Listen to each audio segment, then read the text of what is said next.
YS Jagan ప్రభుత్వం హయాంలో కీలక నాయకులుగా ఉన్న సజ్జల రామకృష్ణారెడ్డి మరియు పెద్దిరెడ్డి రామచందర్ రెడ్డి ప్రస్తుతం వివిధ ఆరోపణలతో తీవ్ర ఒత్తిడిని ఎదుర్కొంటున్నారు. ఒకరు ప్రభుత్వ సలహాదారుగా, మరొకరు రాయలసీమ ముఖ్యమంత్రిగా వ్యవహరించిన ఈ నేతలు భూ కబ్జా ఆరోపణలు, అక్రమ లావాదేవీలతో ఇప్పుడు కనిపించకుండా పోయారు. జగన్ పాలనలో వేలాది ఎకరాల ప్రభుత్వ భూములను వైసీపీ నేతలు అక్రమంగా స్వాధీనం చేసుకున్నట్లు ఆరోపణలున్నాయి. అధికారాన్ని అడ్డం పెట్టుకుని రెవెన్యూ, రిజిస్ట్రేషన్ శాఖల ద్వారా కైవసం చేసుకున్న ఆస్తులు, నకిలీ పత్రాల ద్వారా సొంతం చేసుకున్న భూములు ఇప్పుడు దర్యాప్తు ఏజెన్సీల కంటికి చిక్కాయి. కడప జిల్లా బద్వేలు నియోజకవర్గంలో 2,000 కోట్ల విలువైన భూములు అక్రమంగా స్వాధీనం చేసుకున్నట్లు అనేక ఆరోపణలు వెలువెత్తుతున్నాయి.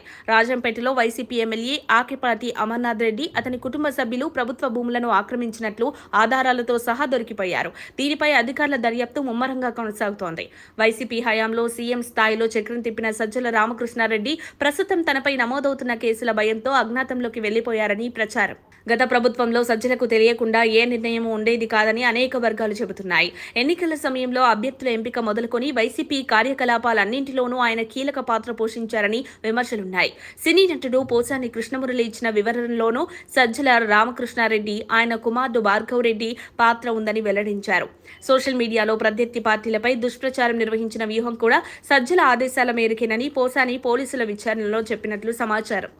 సజ్జల కుటుంబం 53 ఎకరాల అటవీ భూమిని ఆక్రమించిందని తేలడంతో అధికారులు రీసర్వే చేపట్టారు. కడప జిల్లా సీకే మండలం సుగాలిబిడికి వద్ద సజ్జల ఎస్టేట్ ఉంది.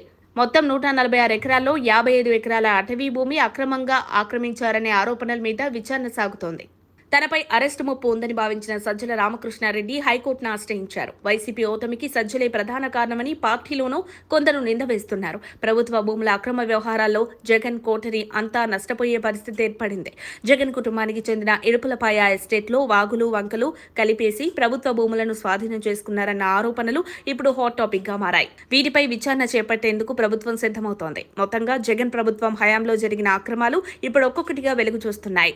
ముఖ్యంగా సజ్జల రామకృష్ణారెడ్డి, పెద్దిరెడ్డి రామచంద్రారెడ్డి లాంటి నేతలు ఈ దర్యాప్తుల భయంతో మౌనంగా ఉండిపోతున్నారు. మరిన్ని అప్డేట్స్ కోసం మా కాయ్ టీవీని సబ్స్క్రైబ్ చేసుకోండి. మా వీడియో కనుక మీకు నచ్చినట్లయితే లైక్ చేయండి, షేర్ చేయండి. మీ విలువైన అభిప్రాయాలను కామెంట్ బాక్స్లో తెలియజేయండి.